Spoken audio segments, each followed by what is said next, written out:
урматтуу өкмөт башчысы, эң өкүнүчтүү окуя болду. Кыргызстандын беделине соккурулду. Инвестициялык климатка кесепети тийди. Миллиондогон адамдардын биз нааразычылыгын жараттык.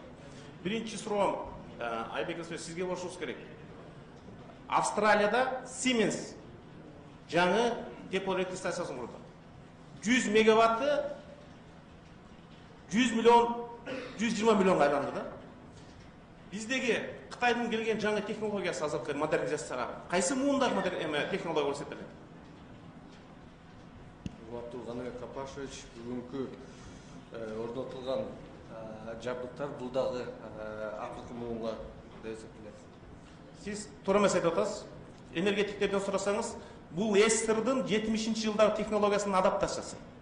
Бул Siemens'тен 3 муун артта калган. Siemens бул iPhone 10, а сиз алып келген кытайлык бул Nokia. Баасы Siemens менен тең болот.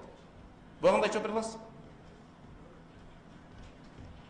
Анда буга жооп бере аласыз экинчи суроо. Каныбек Капаш, мен жооп берейинчи. Мен специалист эмесмин, бирок мен сизге айтайын, сиздер энергетик эмессиз, Siemens деп айтып атасыз, Nokia деп айтып атасыз. Пожалуйста, биздин комиссия эметсинчи, вот комиссия иликтесин, эксперттер иликтесин, эксперттерге берели. Сиз муну каяктан алып атасыз? Мен кечирим сурайм. Буякта 120 депутат энергетик эмес. Бирок азыр интернет деген бар да. Коррупцияны табыш үчүн сөз жок, свидетель болуп кереги жок. Анда сизге суроом бар. Жок, интернетте жазылган. Анда сизге суроом бар. Сиз акылдуу шаарды тандадыңыз, туурабы? Тажикстанда ошолдой Huawei бир кесилишти $220 миң куруп атат. А сиз макул болдуңуз $500 миң. Айырмасы эки эсе, себеби эмнеде? $500 миң эмес, $60 миллион болуп атат. Жок, ар бир кесилишке бөлгөндө. Значит, мен сизге мынтип айтайын. Азыр ТОсу, проекттин ТОсу долбоору мына иштелип бүтүп атат. Бул инвестиционный соглашение, прямой инвестиционный соглашение дейт. Анын ичинде цифралар такталат. Бул бир. Мен айтып өтөйүн. Экинчиси, бул долбоордун ичине Бишкек шаары, Ош шаары, Бишкек Чолпон Ата жолу, Бишкек Ош жолу кирет. Бүт 5 компоненти бар. 5 компонент камтылат. Андан тышкары бул долбоорду жана технадзор деп коет. Независимый компания технадзорду жазап туруп отчетту берет бул маселе боюнча. Мунун баарын билебиз, айнын үчүн тендер жок чечилип атат.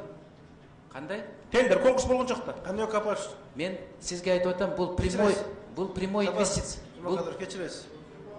Каныбек Капаш, эме регламенттен чыкпасаңыз. Бул түптүс тиешеси бар. Кийинки суроо, Айбек Рысбек, кийинки суроо сизге.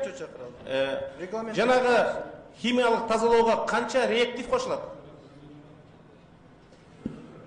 У нас разработана специальная таблица, для каждого режима есть приобретение и реактивов, и серной кислоты. Просто вопрос непонятный. Баары канча реактив кошулат? Я сейчас не смогу вам ответить. Жанагы батареядагы сууга баары канча реактив кошулат?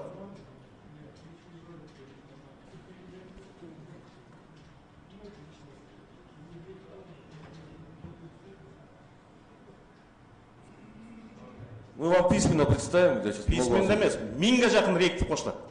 Ошондо йомус менен серия кислотанын проценти 1% көп болуп кетсе, жанагынтип мотор жарылат.